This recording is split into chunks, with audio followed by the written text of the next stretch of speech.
Just into CNN, we've now learned that multiple current and former U.S. officials have been given extra security due to Iranian threats. This comes after the U.S. Justice Department charged a former Iranian Revolutionary Guard member with trying to assassinate former National Security Advisor Ambassador John Bolton. A source revealing to CNN that former Secretary of State Mike Pompeo was targeted by the Iranians as well. CNN national security correspondent Kylie Atwood has our report.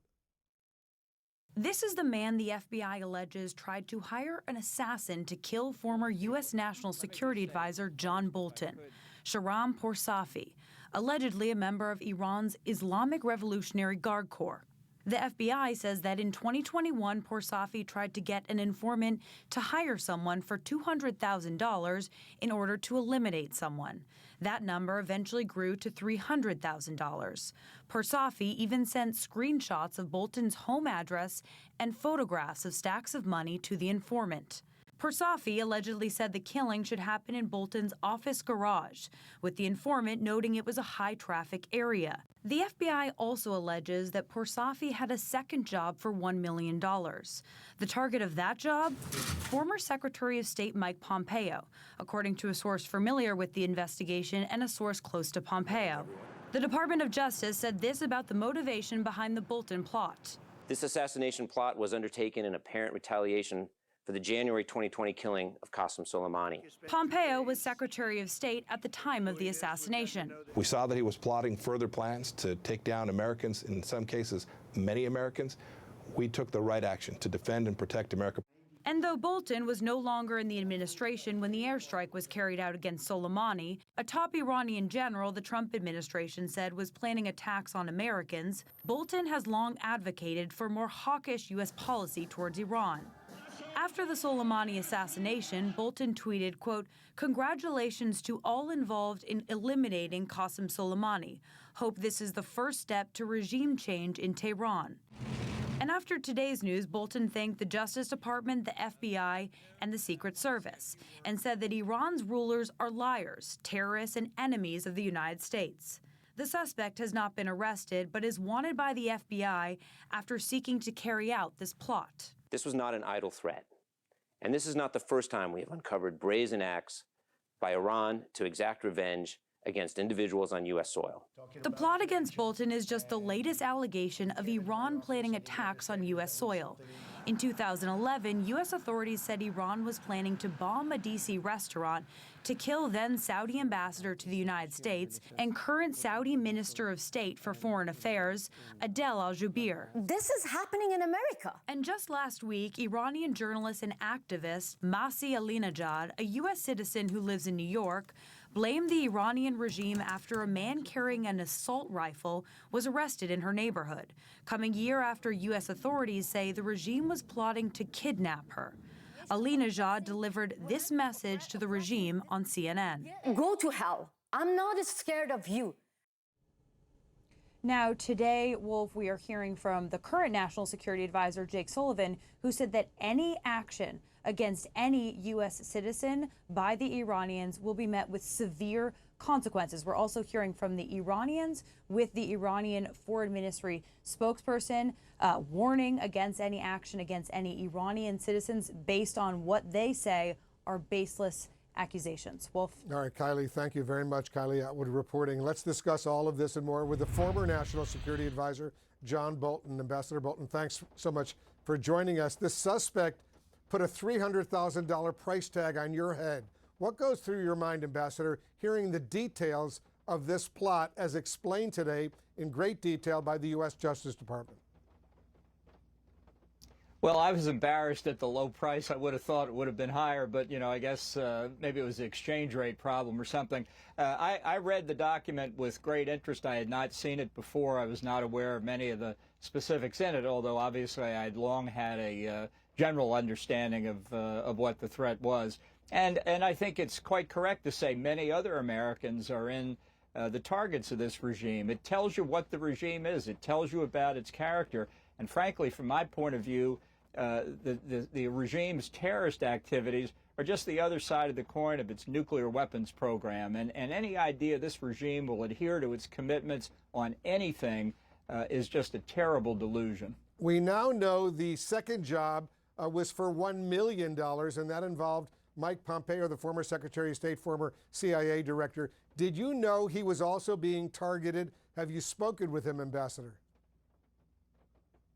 I have not spoken with him. I was not aware that he was targeted as referred to in the charging document that was unsealed today. I've seen the press reports, and again, it wouldn't surprise me. I think there are a substantial number of people who are vulnerable to these Iranian efforts, and unfortunately, I'm afraid we may learn more. Not just former public officials, but as you just indicated, private American citizens who disagree with the regime. CNN has, in fact, learned there are multiple current and former U.S. officials who are now already getting personal security due to these Iranian threats. Do you have a sense of who some of those officials are? Well, I do have a sense. Some have told me. I don't think I ought to be the one divulging it on television. But as I say, I think the nature of the regime drives it to this kind of action. And I think it's a big mistake for the administration to continue to show weakness to Iran by begging to get back into the 2015 nuclear deal. I think it encourages Tehran to engage in just these kinds of terrorist activities. I know you've said publicly that the former President Donald Trump actually lifted your Secret Service protection after you left the Trump administration, and you had to renew your request for protection under President Biden, which was in fact granted. What can you tell us about this process? Well, the day I resigned, the Secret Service protection was withdrawn. The agents were pulling the bells and whistles off the outside of my house. Normally, a detail would continue for another 3 months or something like that, just out of a sense of precaution, but that was not the way things were done. As the FBI warnings to me grew more severe as time went on, and the FBI was doing this pursuant to their process called duty to warn when they learn of a foreign threat against an American. Eventually, by the late fall of 2021, I asked if it's this serious, perhaps the Secret Service should be involved. And ultimately, President Biden made that decision, and I appreciate it, obviously. Yeah, as you should. Does something like this, Ambassador Bolton, create fear in you, or is this part of what it means to be a public official? Well, it's not something I volunteered for, that's for sure. It goes with the territory. I feel I'm in very good hands with the Secret Service. Look, I think everybody that I've been in contact with who's been involved in this, the attorneys at the Department of Justice, certainly the outstanding work done by the FBI, and the work equally outstanding by the Secret Service, I'm not worried. Do you believe today's developments should put the nail in the coffin on the efforts that are ongoing right now to try to revive that so-called Iran nuclear deal?